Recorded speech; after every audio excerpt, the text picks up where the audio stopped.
El aporte de la economía de la salud al desarrollo de los países es notorio y destaca como un sector al que a lo largo de toda su cadena genera ingresos, empleo y bienestar.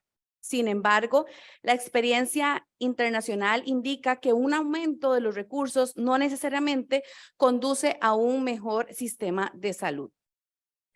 Actualmente, los gastos en salud son un problema grave que necesita ser abordado por las autoridades nacionales y los distintos sectores de la sociedad de los países de la región. Es por esta razón que esta mañana tengo el honor de presentarles a los distinguidos miembros que nos acompañan en el panel de discusión, quienes ahondarán en cuáles son esas soluciones colaborativas e integrales que permitan la modernización y sostenibilidad de los sistemas de salud de la región. Los voy a ir llamando uno a uno para que por favor nos puedan acompañar en el escenario. Es un honor para mí presentarles al señor Roberto Dormont como moderador de este panel. El señor Dormont tiene una amplia experiencia. Durante más de 25 años ha trabajado para compañías Fortune 100 en América. Gracias a su trayectoria ha logrado profundizar y comprender la realidad política, comercial y cultural de importantes mercados del continente. Además, don Roberto fue embajador de Costa Rica en Canadá. Adelante, don Roberto. Okay. Excelente, no hay ningún problema. Asimismo, es para nosotros también un honor darle la bienvenida a los distinguidos miembros de este panel de discusión. Lamentablemente, el doctor Eladio Pérez, viceministro de Salud Colectiva, tuvo un compromiso de último momento y no nos va a poder acompañar. Sin embargo, procedo a presentarles a los distinguidos miembros que nos acompañan esta mañana. El doctor Edward Guzmán, gerente general del Consejo Nacional de Seguridad Social. El señor Guzmán participó en la Comisión de Salud para la transición del Ministerio de Salud Pública y Asistencia Social. Fungió como viceministro de Planificación y Desarrollo del Ministerio de Salud Pública y Asistencia Social. Previo a su designación como viceministro, se desempeñó como encargado del Departamento de Auditoría Médica de la Gerencia de Salud del Seguro Nacional de Salud. También nos acompaña la doctora Cecilia Buchanan, consultora senior de Plandes. La señora Buchanan es asesora del despacho del Ministerio de Salud, es consultora en la elaboración de diagnóstico y diseño del Plan Nacional de Salud 2030. En el eje de inclusión social, redes y servicios, fue coordinadora del convenio OPS-OMS con el Ministerio de Salud financiado por el BID para la emergencia por el COVID. Además, es miembro del Comité Interno de la Autoevaluación Institucional y miembro del Comité de Elaboración del Código de Ética Institucional. A su vez, nos acompaña la doctora Magdalena Rate, fundadora y directora ejecutiva de la Fundación Plenitud, que es una organización que se dedica a la producción de conocimientos y difusión de evidencias para transformar la investigación en acción para promover la equidad del desarrollo sostenible. Doña Magdalena es una investigadora con larga experiencia, experta internacional en economía de la salud y seguridad social, con especial interés en mejorar el desempeño del sistema de salud a través de la sustentación de políticas que promuevan la equidad y la protección financiera. En su carrera ha ocupado importantes posiciones en el gobierno dominicano y ha sido consultora de diversos organismos internacionales. También nos acompaña el doctor Reinaldo Antonio Peguero, coordinador del Plandes. Don Reinaldo acumula elevada formación y experiencia en planificación estratégica territorial. Gestó por 6 años la Unidad de Desarrollo y Proyectos en Nicaragua. Ha sido consultor senior del primer Plan Estratégico de Santiago y coordinador técnico general de la formulación del Plan Estratégico 2020, gerente de proyectos de Consejo Estratégico de Santiago. Y además ha sido coordinador y facilitador de los planes estratégicos de desarrollo territorial de las provincias Monseñor Noel, Sánchez Ramírez y de varios municipios. Les agradecemos profundamente que nos acompañen esta mañana en este espacio de discusión.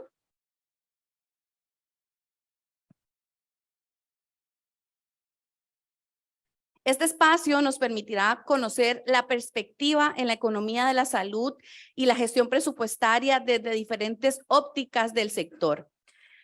Para comentarles un poco, la dinámica del panel será la siguiente.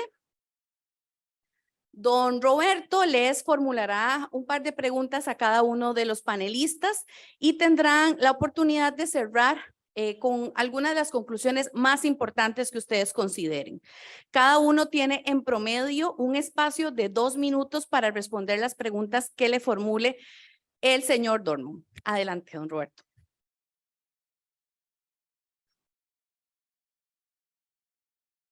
Muy buenos días a todos. Un verdadero honor y placer compartir con este panel de expertos el día de hoy, después de 2 charlas tan interesantes, tan importantes, con información tan relevante. Yo la primera conclusión que tengo es: el sector salud es bienestar, claramente, ¿verdad? Muchas gracias a este panel distinguido por acompañarnos. Empiezo por las damas. Les voy a hacer una pregunta a las 2 damas. Y por eso le di el micrófono a doña Magdalena. Doña Magdalena, según su criterio, ¿cómo podemos tener una mayor inversión en salud pública? ¿Cómo podemos tener una mayor inversión en salud pública y ser más eficientes y efectivos en el manejo de los presupuestos de salud? Buenos días a todos y a todas, y muchísimas gracias por invitarme a participar en este panel y comentar los trabajos tan interesantes que se han presentado en el día de hoy. En particular quiero felicitar por la intervención del estudio de WIFOR, sobre todo, porque es algo realmente en este país novedoso. Ver el sector salud como un sector, como parte de la economía, y cuánto aporta en términos de valor agregado, de empleo, o sea, cuánto aporta al crecimiento de la economía nacional. No solamente el gasto en salud, que es la forma tradicional de hacerlo. ¿Cómo aumentar el gasto en salud? Yo diría que, bueno, ya aquí se va a hablar de ese tema muy importante. Es básicamente la igualación, cuando si se logra la igualación de las cápitas que se entregan al régimen contributivo y el régimen subsidiado. Eso significa una multiplicación enorme del gasto en salud, porque la cápita del régimen subsidiado es casi 6 veces menor que la del régimen contributivo. Ese sería, como yo diría, el primer paso. Naturalmente, eso no es algo que se puede hacer de la noche a la mañana. Una parte fundamental del gasto público en salud se efectúa a través del financiamiento vía la oferta de los servicios públicos de salud. Ese es uno de los grandes retos, el desmonte del financiamiento a la oferta y su traslado hacia el financiamiento a la demanda. O sea que es algo de 2 vías. Por un lado, en el presupuesto nacional, la reducción del financiamiento histórico de los presupuestos, y por otro lado el aumento progresivo de las cápitas al régimen subsidiado. Con eso se va a aumentar sustancialmente el gasto público en salud. Ese es uno de los temas, y luego podríamos seguir hablando. La misma pregunta para la doctora Buchanan, se la repito: ¿cómo podemos aumentar la inversión en salud pública y ser más eficientes y efectivos en el manejo de estos presupuestos? Bueno, buenos días. Gracias, al igual que Magdalena, por la invitación, y felicitaciones a ambos grupos por las investigaciones que nos presentan hoy, con esos resultados que son vitales para la toma de muchas decisiones. No soy economista, soy salubrista, y por lo tanto mi respuesta va a ser muy diferente a la de Magdalena, y tiene que ver con la inversión en salud pública, y salud pública no es prestación de servicios solamente. Incluye, pero no lo es. Y por lo tanto la respuesta que tengo tiene que ver con generar entornos y aspectos de la sociedad que sean salutogénicos, es decir, que generen salud, no que nos lleven a restaurarla. Y en ese sentido, mi propuesta es invertir en educación, invertir en entornos saludables y en reducción de factores de riesgo. Creo que esos 3 factores en inversión en salud nos pueden dar resultados mucho más beneficiosos que seguir construyendo hospitales y quizás aumentar cápitas. Muchísimas gracias. Dos respuestas muy distintas y muy interesantes. Paso a hacerle la pregunta a los caballeros.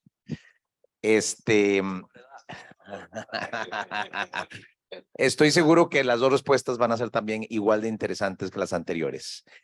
La misma pregunta para los dos caballeros. Como lo han indicado organismos internacionales como la OMS y lo han demostrado los estudios, invertir en salud es invertir en bienestar, en calidad de vida, en productividad, desarrollo y crecimiento económico. Es decir, invertir en salud trae muchos beneficios. La pregunta específica, según el criterio de don Edward y don Reinaldo, ¿cuáles consideran ustedes que son los principales desafíos que enfrenta la inversión en salud pública en la República Dominicana?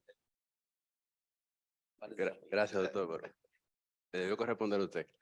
Bueno, primeramente, buenos días para todos. Darle las gracias por la invitación y gracias por compartir el panel con el doctor, con Cecilia y con doña Magdalena. Desde el punto de vista de Edward, y voy a hacer un mix con la pregunta anterior porque siento que tiene relación. No solamente tenemos por un lado el tema de educación. O sea, sabemos que en nuestro país tenemos una inversión del 4% de nuestro presupuesto va destinado a educación y colaboro con la respuesta de doña Magdalena también de aumentar la inversión de la demanda en vez de la oferta.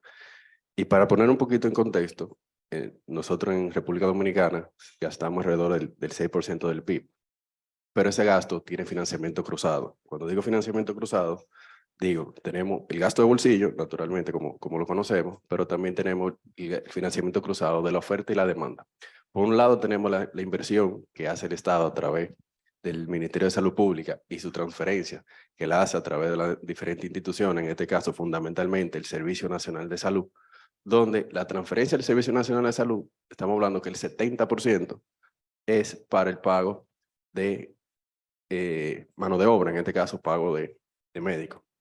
Y por otro lado tenemos el financiamiento que también parte del Ministerio de Salud Pública a la oferta a través del Seguro Nacional de Salud, donde se destina una cantidad para dar la cobertura del Seguro Familiar de Salud del régimen subsidiado. Entonces, coincido con doña Magdalena, donde tenemos una cápita baja en el régimen subsidiado 6 veces menor, pero cuando la sumamos el financiamiento cruzado, esa cápita termina siendo probablemente 2 veces menor solamente de la cápita del régimen contributivo. ¿Por qué? Porque el régimen contributivo, la seguridad social, el régimen contributivo paga prestación, paga mano de obra, paga a los médicos. Y en el sector público viene de ese financiamiento cruzado. Entonces, es importante rediseñar, definir si queremos la política pública de financiar la demanda o financiar la oferta. Yo soy de una escuela, yo soy médico, pero hice economía y vengo de una escuela donde nos gusta la inversión por la demanda. ¿Por qué? Porque la inversión de la demanda es cuando la gente necesita y acude a buscar el servicio. Que eso naturalmente pasa aquí en los sistemas como tenemos en nuestro país de aseguramiento, donde la persona cuando acude, que es el que tiene, vamos a decir, el dinero, va a las clínicas a buscar un servicio, a un hospital, y ahí se hace la transferencia de ese recurso, de la demanda hacia la oferta. Entonces, quizás incrementar ese financiamiento por parte de la demanda, teniendo en cuenta de que nuestro país, en aspecto macroeconómico, tiene un déficit de un 5% de su presupuesto anual. Entonces, también es ir paulatinamente aumentando esa inversión y atacar otros rubros importantes, el gasto de bolsillo, el 70% de gasto de bolsillo en medicamentos. Tenemos mecanismos actuales que podemos disminuir el gasto de bolsillo sin tener que hacer un aumento significativo de la inversión. Pero bueno, eso lo hablaré en la próxima pregunta y dejaré que el doctor Reinaldo Figueroa responda. Adelante, doctor. Muy bien. Muchas gracias. Las investigaciones que se han presentado, nosotros ya le decía a María Cristina, la vamos a incorporar, a analizar, porque ya ha aportado Magdalena y Cecilia significativos datos nuevos, innovadores, en materia de la economía de la salud. Y eso es una contribución que vamos a tener como insumo en el Plan Estratégico Nacional de Salud. María Cristina, muchas gracias por tus aportes. Segundo, nosotros nos hemos dado cuenta de que la estructura presupuestaria del Ministerio de Salud Pública está adaptado a cuando Edward estaba en el colegio y yo luego llegó a la universidad, yo le daba clases, eran los momentos en la cual había otra estructura de la salud de la República Dominicana. Muchas enfermedades infecciosas, características prevalentes de la tuberculosis, la malaria masiva, grandes enfermedades prevenibles por vacuna, y en tal virtud se elaboró una estructura presupuestaria adaptada a eso, y eso todavía persiste. Si quisiéramos aumentar la inversión en materia educativa o en materia de generar conductas y modos saludables, sanos, entonces no aparece en el presupuesto general de la nación. Si quisiéramos elevar y focalizar el manejo de la hipertensión arterial como una patología del modo de vida nuevo del siglo XXI o de otras crónicas no transmisibles, eso no aparece en el presupuesto de la estructura presupuestaria. Entonces, uno de los primeros retos que tenemos, el análisis económico que Magdalena hizo y el grupo de 25 economistas del Plan Estratégico de Salud, es la característica y la conformación de la estructura del presupuesto. Está en el análisis de Winford y está en el análisis de Angie Hess. Ambos especifican eso. Y nosotros tenemos un modelo de ejemplo en la República Dominicana, porque todos tenemos niños en las escuelas y nos damos cuenta que el aumento presupuestario al sector educación no se ha expresado absolutamente en avances que no sean equipamientos y edificios. La calidad de la estructura de la oferta educativa que se da al sector educativo es altamente insuficiente, como si estuviéramos todavía gastando el 1 o el menos del 1%. En tal virtud, si nosotros pretendemos hacer una transformación de la economía de la salud, el primer elemento es que Salud Pública reflexione y así dan los resultados, la manera como se presupuesta. Y tenemos que asegurar que para el próximo presupuesto 2024, y ya se están tomando las decisiones de rigor, se cambie la estructura presupuestaria en función de eso. Todos estamos alineados con ese enfoque, incluyendo el ministro, al cual le comenté que iba a hacer este comentario. Segundo elemento, voy a decir lo que él dice a la franca, porque no podemos hacer diplomacias. Ya, el término de los medicamentos de alto costo está representando, Mariel, alrededor de 9.000 millones de pesos anuales.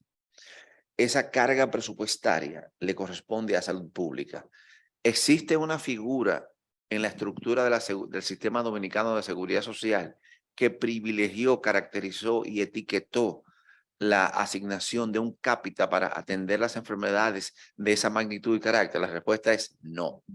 En tal virtud, si tú tienes un perfil demográfico de la República Dominicana que está cambiando, tiene una estructura epidemiológica que se transformó y tiene otro tipo de patologías, tú no puedes seguir sin incorporar en el sistema dominicano de la seguridad social la estructura que te está generando una demanda en función de las personas que padecen esas patologías que son crónicas, son neoplasias, son enfermedades autoinmunes, son enfermedades específicas, y el interés, uno de los componentes del Plan Estratégico de Salud es tratar de enfocarnos en que privilegiando esas enfermedades, la seguridad social, Edward, la asuma como tal. Es decir, que mi familia, mis padres, mis abuelos, etcétera, yo voy a tener un monto específico que puedo invertir en él, en lo que yo contribuyo y contribuye mi empresa en función de la seguridad social. No es eliminar el programa de alto costo, es darle una estructura que quede incorporada en la seguridad social, de manera de que cuando se presente una patología catastrófica en mi familia, ya yo tenga acumulado un dinero que pueda responder por el mismo.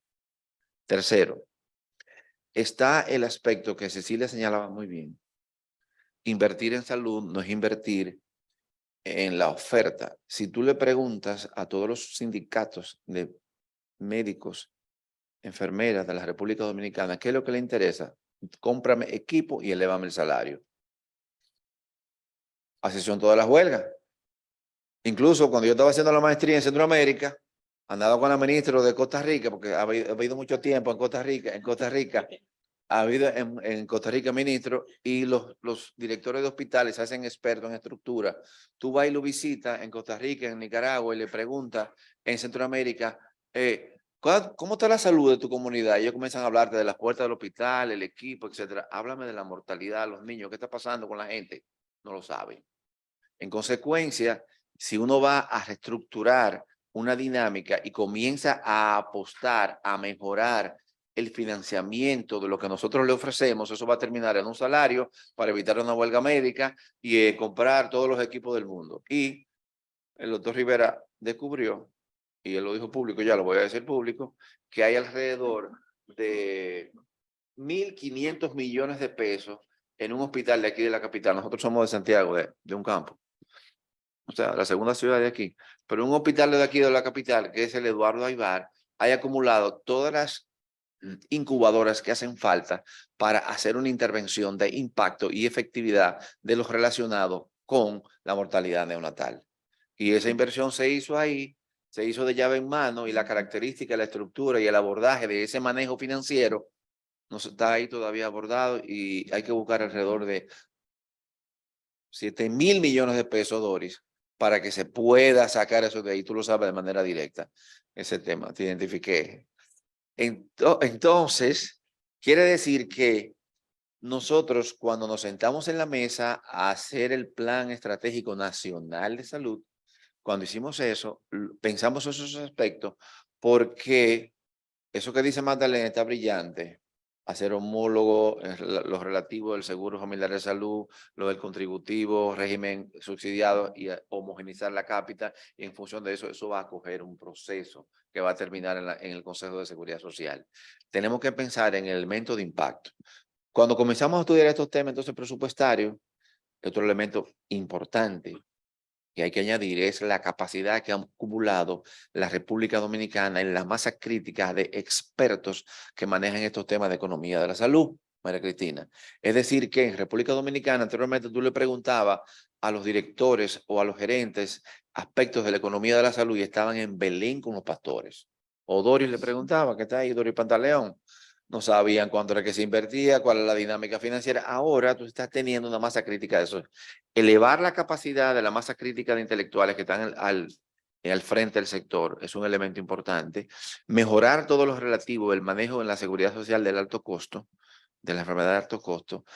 Priorizar la temática del primer nivel de atención. Eso es otro proceso también importante. Escúchame que me extienda, señor moderador.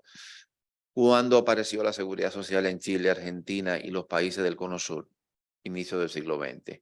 ¿Cuándo apareció el Sistema Dominicano de Seguridad Social en la República Dominicana? En el año 2001. O sea, en América Latina completa hay casi 70 años acumulados de qué sistema de seguridad social debemos tener adaptado al sector salud. En consecuencia, se hace una reforma al sector salud en la República Dominicana, la seguridad social anda por otro lado, y el plan estratégico pretende tratar que nos alineemos entre todos a través de la estructura de gobernabilidad y articulación pública, privada y comunitaria.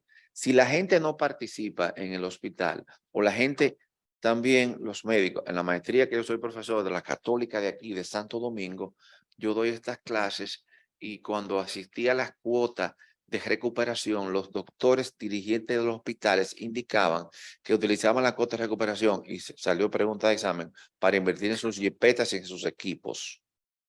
En tal virtud, se requiere que esa masa crítica de pensadores que está al frente del manejo de la economía de la salud en cada territorio aprenda de lo que se trata eso.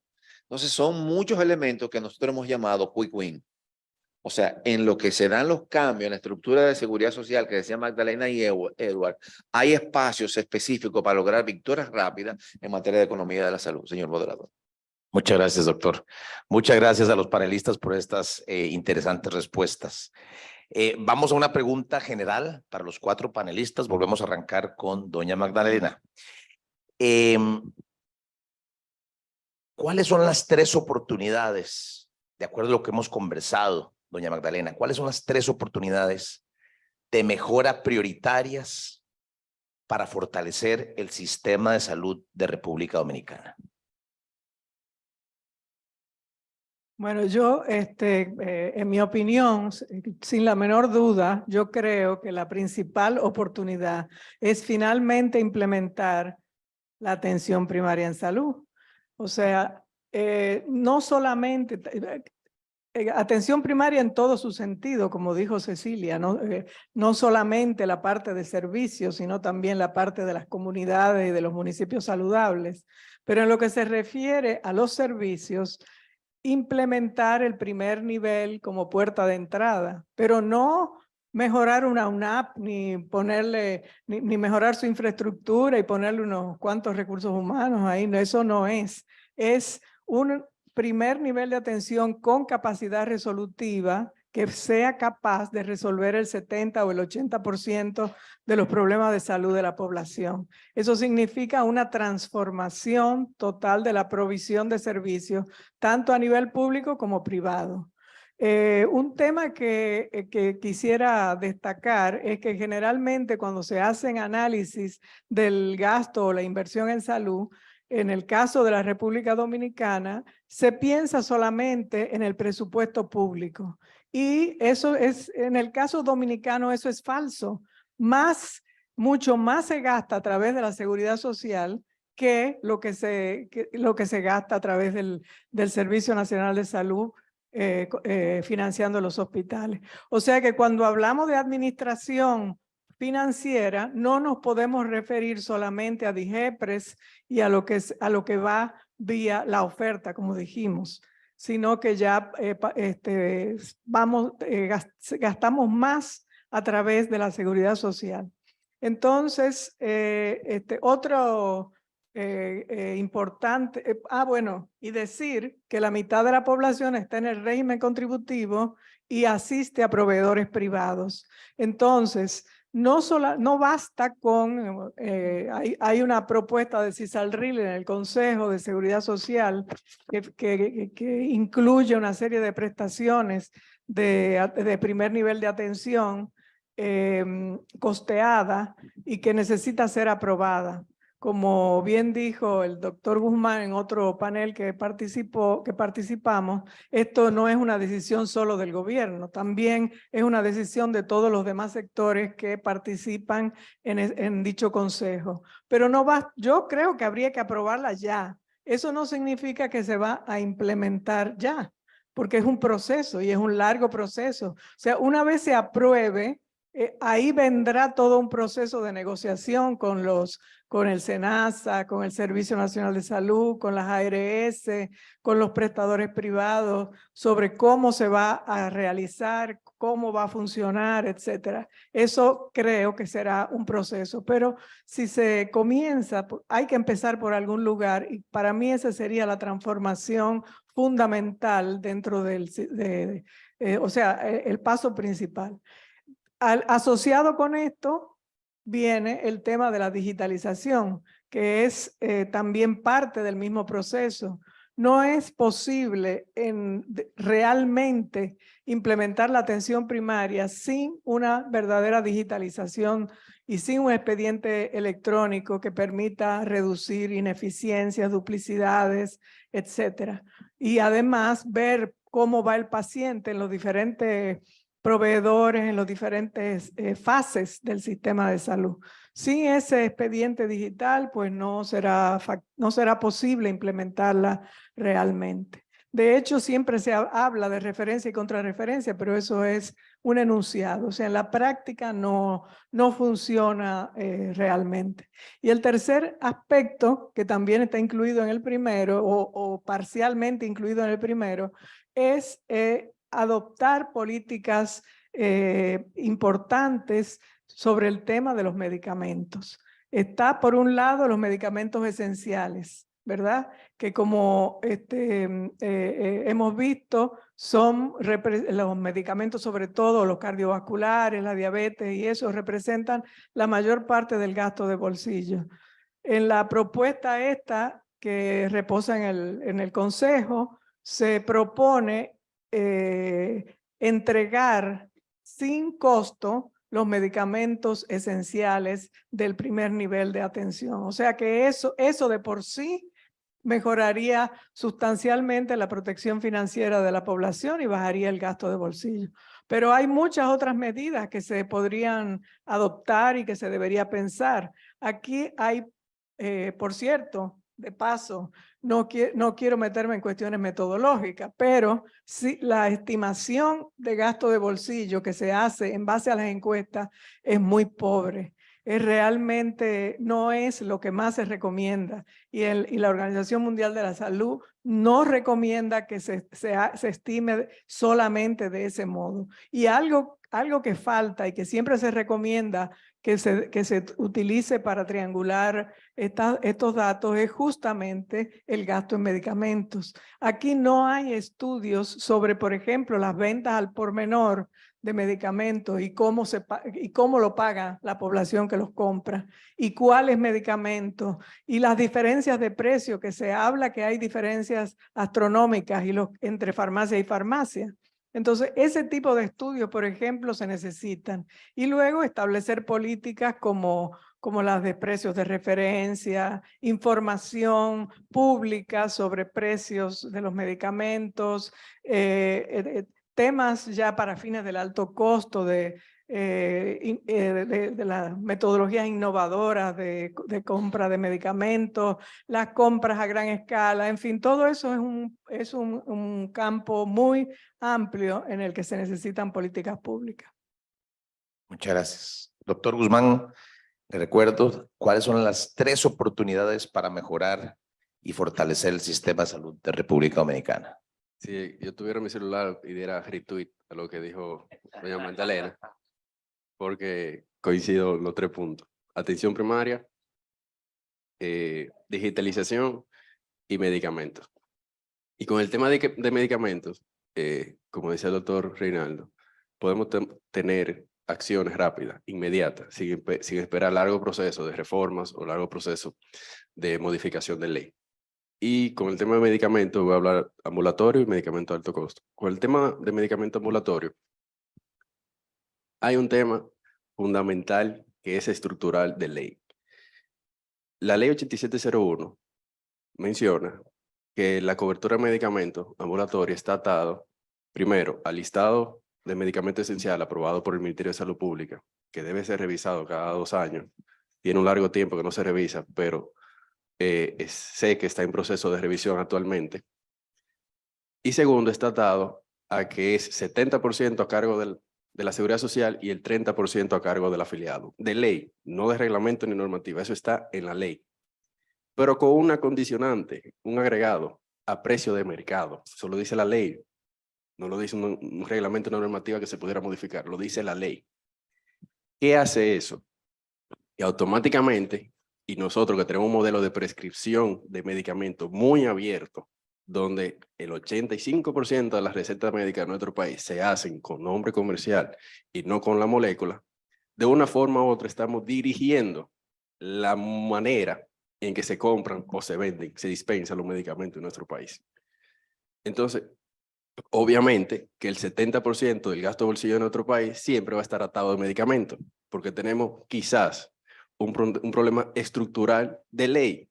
Y con eso no estamos ni siquiera ni en contra de ese tipo de prescripción, ni en contra de nada. Solamente quiero plantear un problema fundamental de base que tenemos en nuestro país para disminuir el gasto de bolsillo en temas de medicamentos.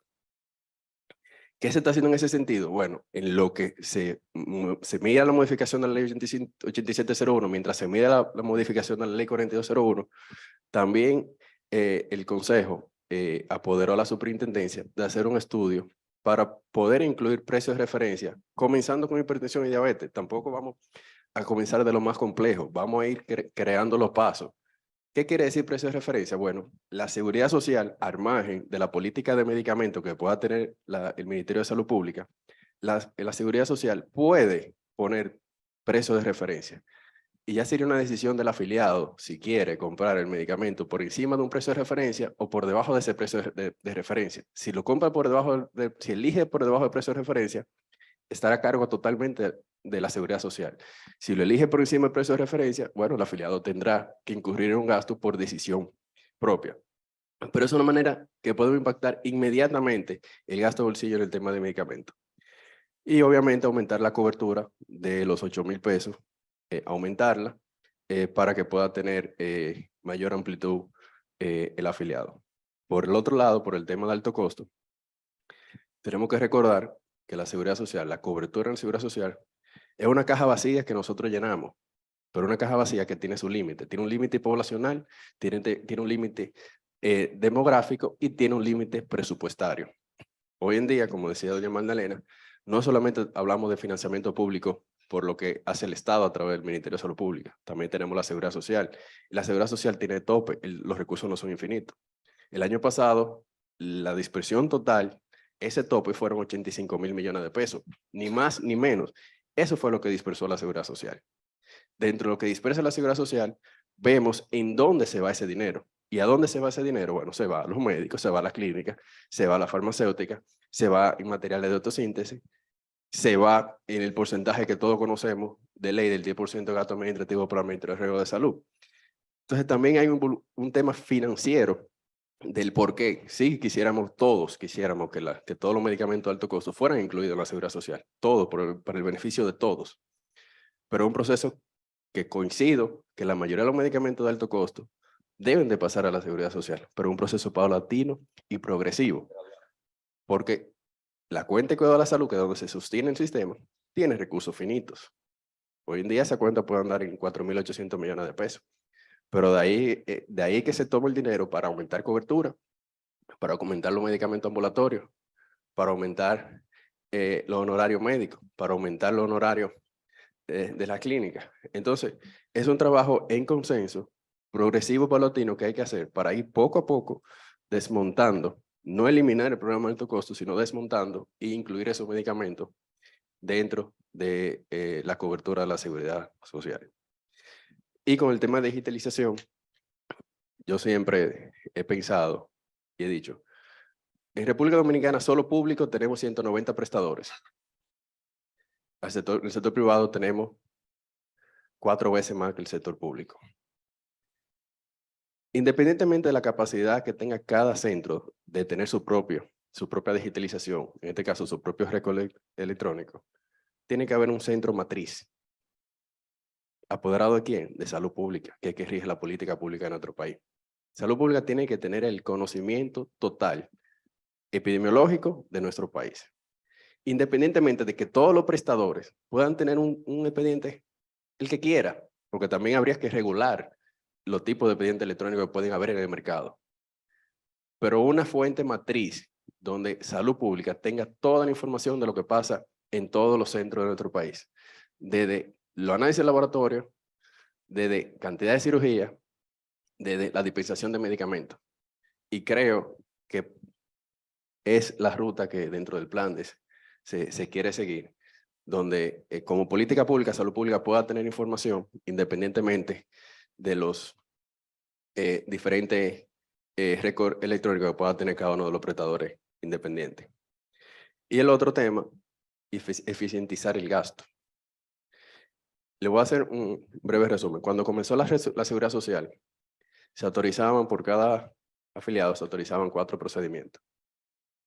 Hoy se autorizan 16. 16. Y probablemente si hoy yo me hice un laboratorio y cambié de médico porque quiero tener otra opinión, probablemente me van a mandar a hacer la misma batería de laboratorio. Y probablemente han pasado 1 o 2 semanas entre uno y otro. Y probablemente eso termine en una negación de servicio, porque cuando voy a hacérmelo otra vez, mi administrador de riesgo de salud me dice, no, pero tú lo hiciste hace 2 semanas, ¿por qué te lo vas a repetir lo mismo? Salvo que hay algunos, obviamente, de control que sí se deberían de repetir. Entonces, eficientizar el gasto, no solamente también el gasto público, sino también el gasto dentro de la seguridad social.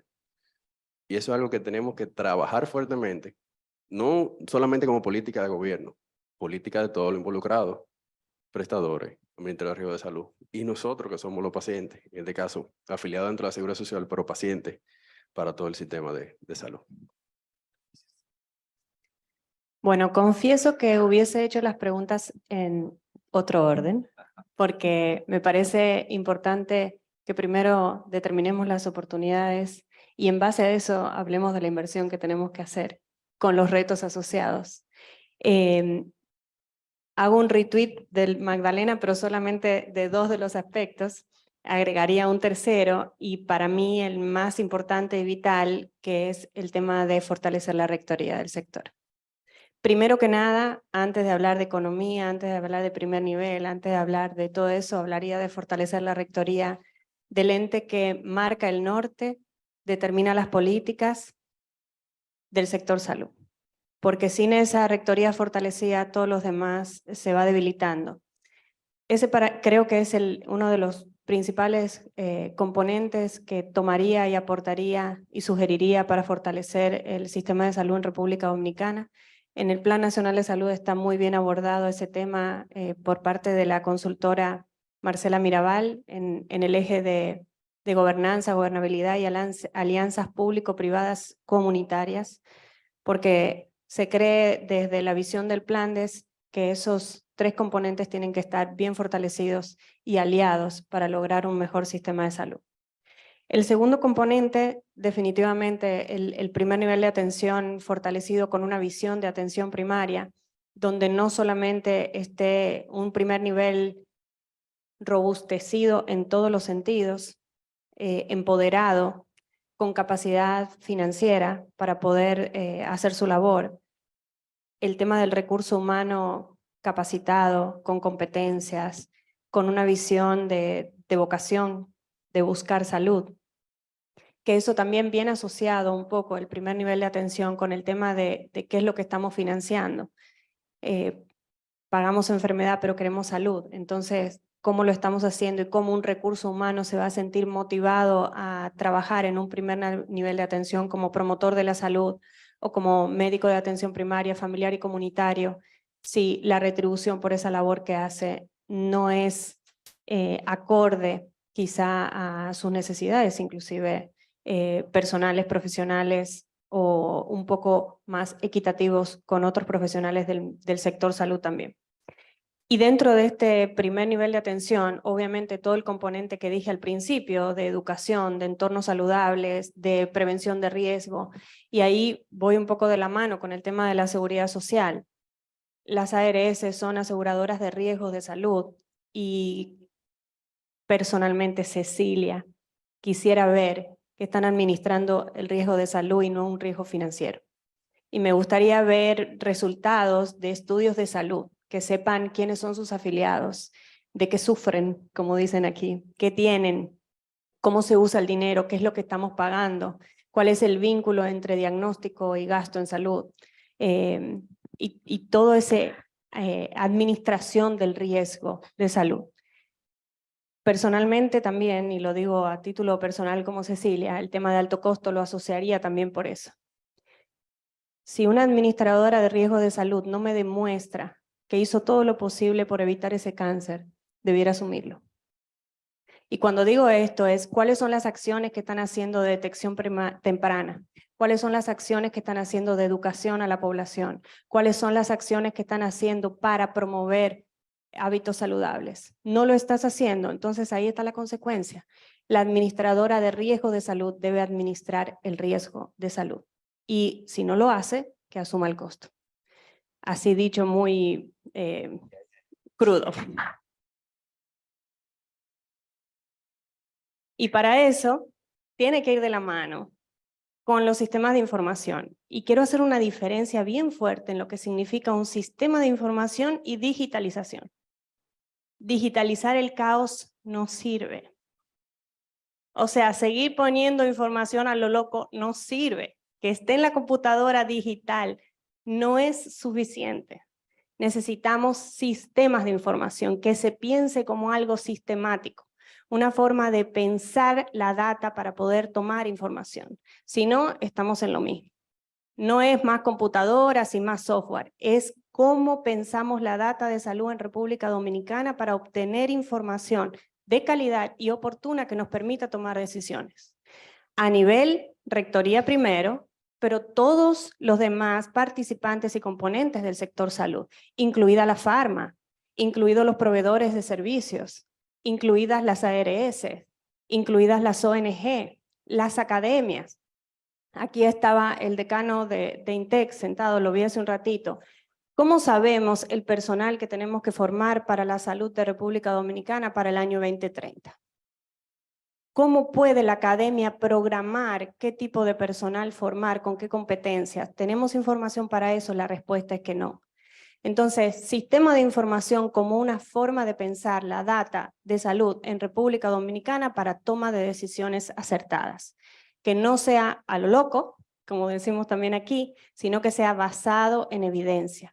Y ahí me vuelvo al cuadro básico de medicamentos, a medicamentos de alto costo y a todo ese tema de decisiones que en definitiva son economía de la salud, pero que sean basadas en evidencia. No es incluir moléculas en el programa de alto costo por la presión de la farma, sino que esté la evidencia científica de que esta molécula es la mejor, la más efectiva o costo efectiva para determinada patología. Es sacar moléculas que ya no son tan efectivas como otras. Es que hay tratamientos que son más costosos pero son más cortos. Es que hay otros efectos que no solamente se miden un signo pesos en el momento, pero para eso hay que usar la evidencia científica. Hacer una salud pública, una medicina y una gestión basada en evidencia. Se acabó el empirismo porque eso cuesta no solamente mucho dinero, sino muchas vidas. Bien, miren, yo voy a tratar un tema que es una de las prioridades que nosotros en el plan estratégico hemos conversado y platicado. Y es el que se refiere a la gestión ambiental de los riesgos y las vulnerabilidades. Estamos teniendo 3.500 accidentes de tránsito en la República Dominicana con una elevada mortalidad. Esa mortalidad, cuando se lleva a trabajarse en los hospitales, en promedio está por encima de 10 millones por cada caso. 3.000 y pico de casos es todo el dinero del mundo. Si uno le pregunta a las aseguradoras de coches, o sea, de vehículos, ¿cuál es la participación tuya en el sistema preventivo para prevenir los accidentes de tránsito? Están en Belén con los pastores. Es decir, yo fui a San José, Costa Rica, le decía a nuestro moderador, me pasé 2 meses estudiando el sistema de prevención de accidentes de tránsito, y ustedes pueden encontrar que en Costa Rica hay una masiva intervención de las aseguradoras de vehículos. Por ejemplo, los vehículos que están aquí, pagamos seguro millonario, todos los que están aquí, en sumatoria. ¿Cuál es la intervención? Ahora viene una situación de territorios vulnerables, viene una inundación, hay que invertir 20.000 millones de pesos, como en Santiago, que recientemente el presidente ha rescatado un área lineal del arroyo de Gurabo que genera muchísimas enfermedades, patologías, personas mueren, se inunda el territorio completo porque fueron construidas en áreas vulnerables y eso implica un costo. El ministerio se ha ido adaptando en esa lógica y en función de eso está preparándose mejor para la gestión de riesgo. Ahora, en términos prácticos, es que no estamos considerando los aspectos ambientales. Entonces, en la toma de decisión. Entonces, es prioritaria, de altísima prioridad en el plan estratégico, señor moderador, la temática relacionada al ambiente, también vinculado al cambio climático.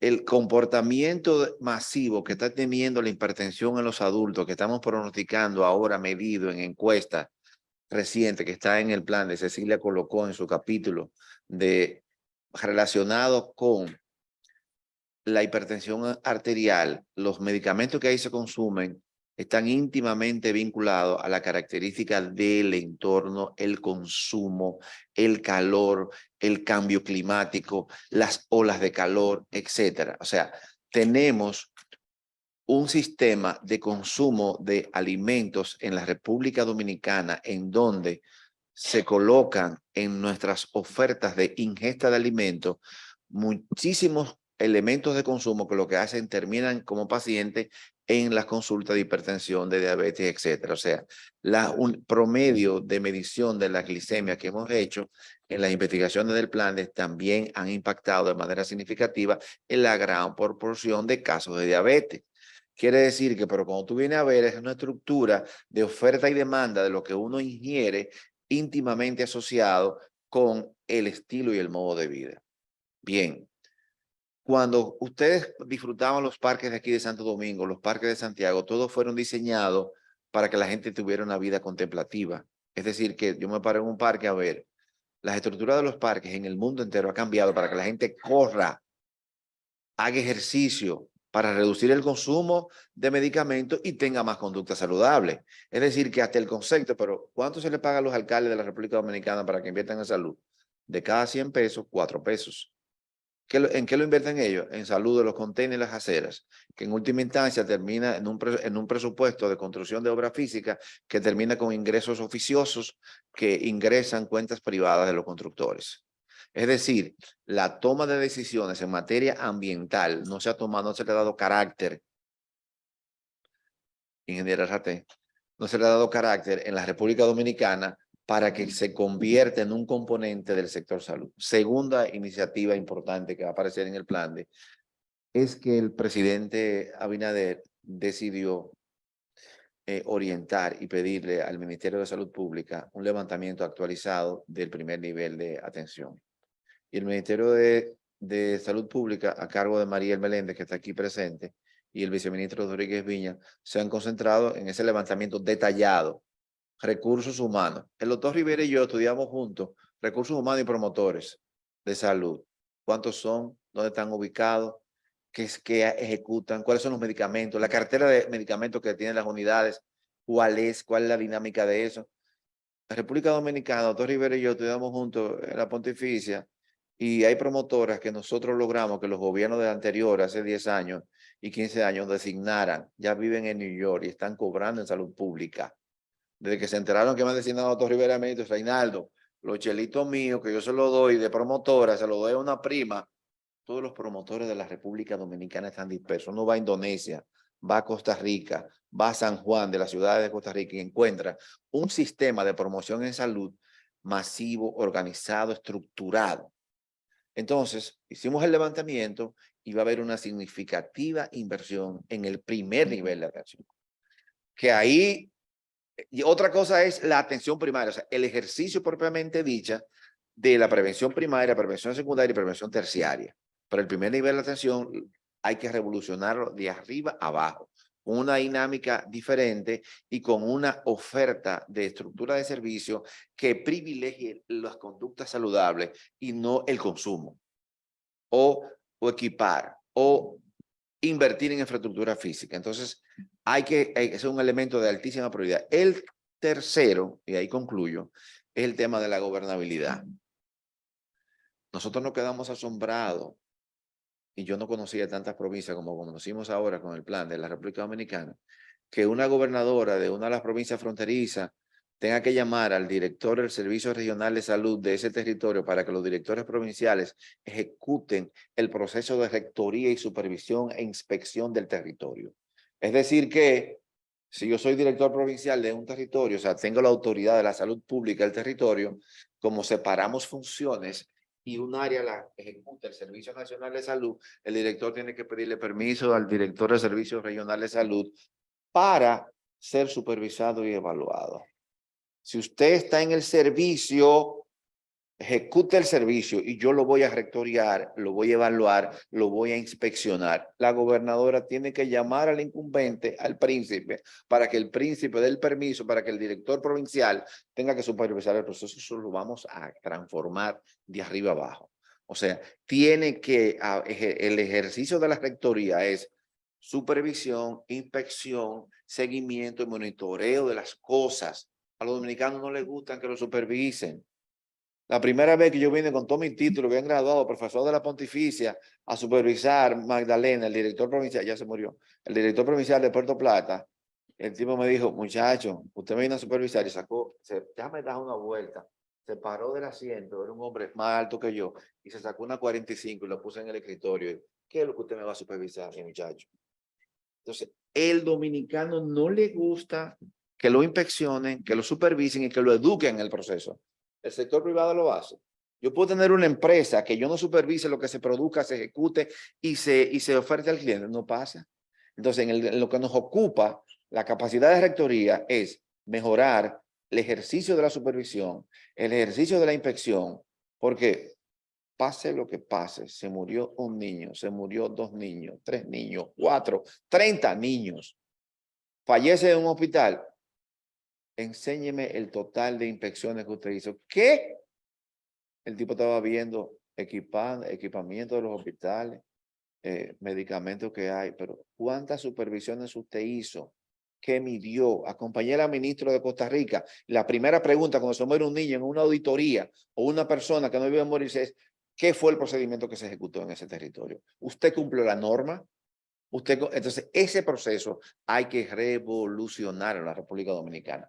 No nos gusta que nos supervisen, nos gusta hacer lo que nosotros querramos y eso hay que transformarlo. Por eso nosotros le llamamos a eso rectoría, gobernabilidad, gobernanza y articulación pública, privada y comunitaria, porque también el sector privado es fundamental para este proceso, porque en la pandemia, el ministro siempre lo dice, si no hubiera sido por el sector privado, lo dijo en el evento tuyo, Miguel, que se ejecutó, si no hubiera sido por el sector privado, la logística de distribución de las vacunas no se hubieran ejecutado armónicamente.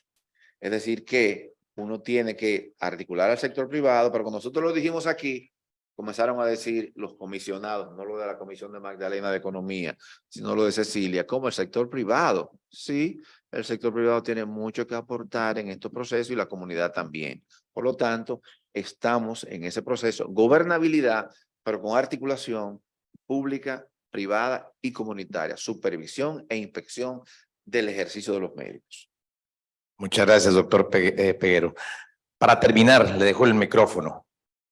Y como conclusión, les pido a cada uno de los panelistas, por favor, si nos pueden sugerir qué sigue en el diálogo conjunto, en ese diálogo que usted habla de comunidad, sector privado, gobierno, qué sigue en ese análisis conjunto, en ese diálogo conjunto para lograr las mejoras en las áreas que ustedes han identificado.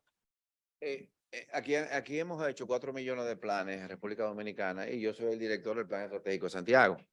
Plan sin proyecto no tiene ninguna intervención. Entonces, ¿qué nos hemos ocupado? Desde que yo soy estudiante de medicina y Eduardo lo sabe, aunque estaba chiquito, cuando yo le di clase a él y mi esposa también le dio clase, ¿verdad? Los profesores nos decían a nosotros, ¿tú hiciste tu medicina comunitaria dónde? Y yo también. Los profesores nos decían a nosotros una lista de intervenciones que había que hacer en el territorio. Entonces, esas intervenciones que nos daban a nosotros, en función de eso, estaban en deseos y peticiones. Yo no llenaba un formulario, una ficha y nos supervisaban. Un plan estratégico, si va a haber un plan nacional de salud, es porque tiene que tener 40 proyectos estructurantes con financiamiento. Entonces, el ministro, los funcionarios, el viceministerio, los órganos se han ocupado de que los proyectos del plan tengan recursos. Y tiene recursos porque Mariel, que está ahí sentada y no ha dicho nada, se ha ocupado en una sesión, no ha dicho nada porque está ahí, no está participando aquí, con el Banco Mundial y ya tenemos listo el conjunto de 20 intervenciones importantes que se van a lanzar en coherencia con el Plan Estratégico Nacional de Salud con el Banco Interamericano. Pero el sector privado nacional de los medicamentos tiene que tener una contribución en ese tenor. Quiere decir que un plan implica, y ahí lo dejo, proyectos, y esos proyectos tienen que ser en cuatro pilares fundamentales del plan estratégico: gobernabilidad, economía, inclusión y ambiente.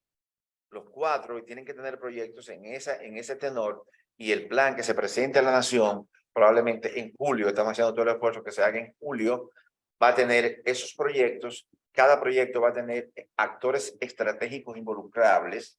No es proyecto para que lo ejecute el gobierno solamente. Si hay un plan de transparencia de los medicamentos y gestión de los medicamentos en la atención primaria y en el primer nivel, el sector privado tiene que participar.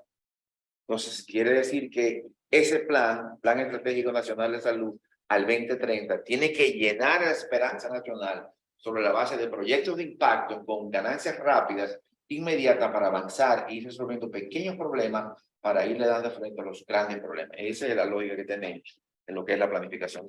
Cecilia. Gracias. Bueno, yo vine hoy un poco filosófica y rebelde con causa. Creo que los próximos pasos los resumiría en 3.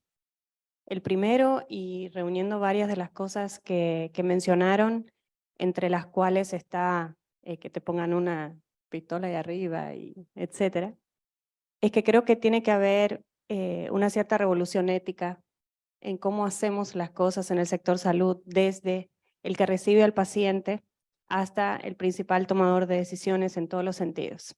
Hay que hacer las cosas bien. Y si las hacemos bien, al final ganamos todos. Y creo que eso es básico, que en el sector salud prime la ética como elemento en cada decisión que se toma, por más micro que sea esa decisión. Eso implica, de alguna forma, garantizar el derecho a la salud, del cual el Estado es garante, y tiene que ver con aspectos de no discriminación, de accesibilidad, de asequibilidad, de calidad de la atención, de respetar las condiciones de vida, la cultura, los temas de género, los ciclos de vida, etc. Y podría explayarme un poco más ahí, inclusive lo tenemos dentro de nuestra Ley General de Salud y está en nuestra Constitución Nacional. Eso es algo que, independientemente de estar en el sector privado, en el sector público, en la comunidad, como paciente, como proveedor de servicio, como proveedor de recursos, etcétera, el derecho a la salud debe ser un elemento central. El segundo aspecto que creo que es vital también y va de la mano con esto es la despolitización de algunas organizaciones, que no esté sujeto a un gobierno de turno y que pueda variar el tema de las decisiones y la conducción del sector según quien esté al mando en ese momento. Porque hay muchas decisiones que, si están politizadas, toman un rumbo equivocado. Entonces creo que ese es un gran próximo paso que tenemos que ir haciendo todos, y ahí lo uno un poco con lo que mencionaba Reinaldo. Personalmente, y lo digo también a título personal como Cecilia, me dio mucha satisfacción participar en el ejercicio del Plan Nacional de Salud, porque ahí participó todo el mundo. O sea, todo el mundo fue invitado. Sector público, privado, todos los partidos políticos, no importa si eran de antes, si son de ahora, si vienen después.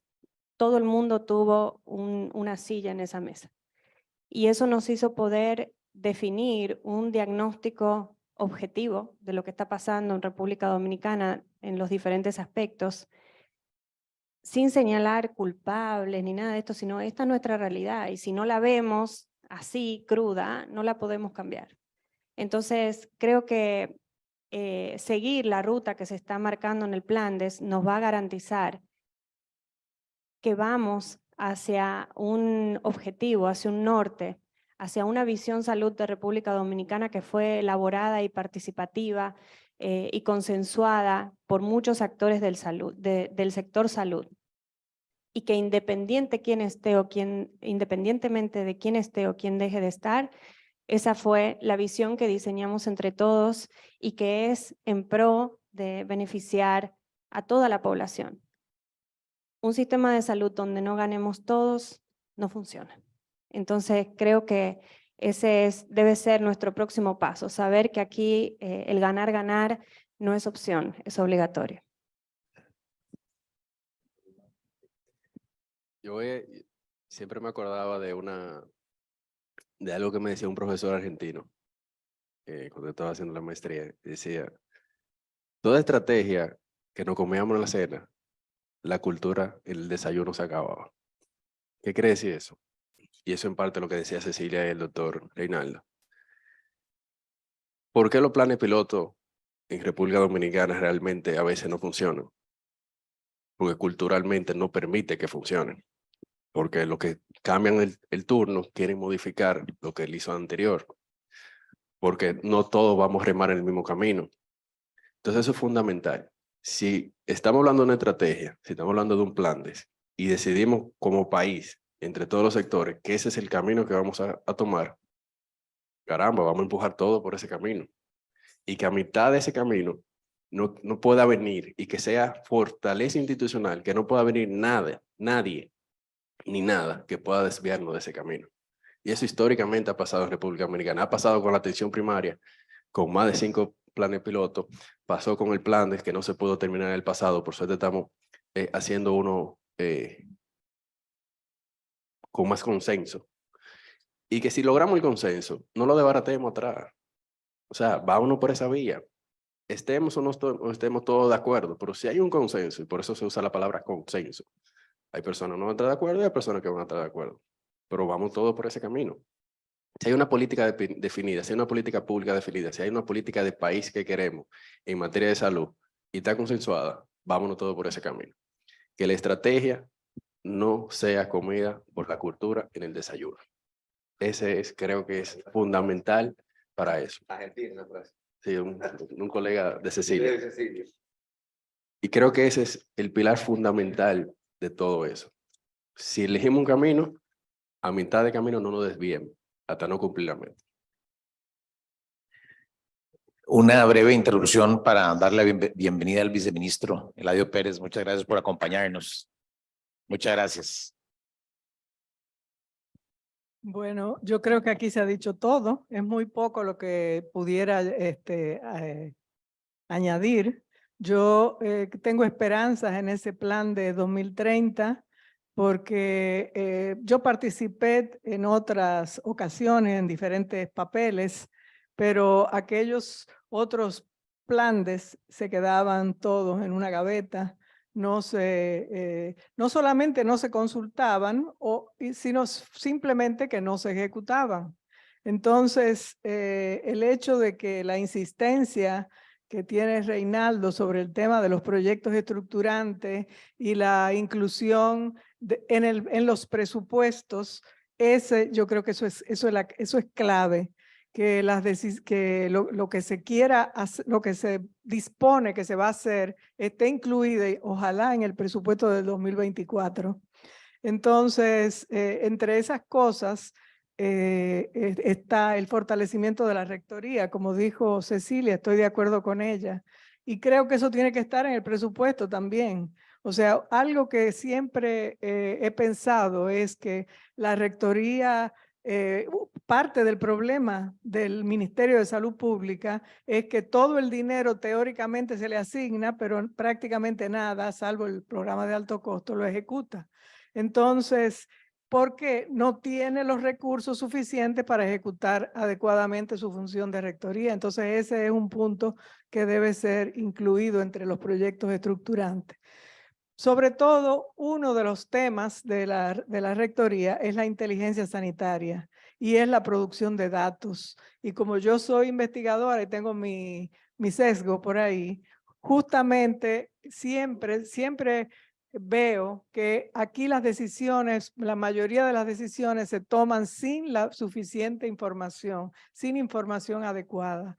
No tiene sentido, por ejemplo, que en el estudio que vimos hoy, se vea la importancia que tiene el sector salud dentro de la economía nacional y por otro lado estamos viendo los temas del gasto medido de otra forma que está muy por debajo de lo que debería ser.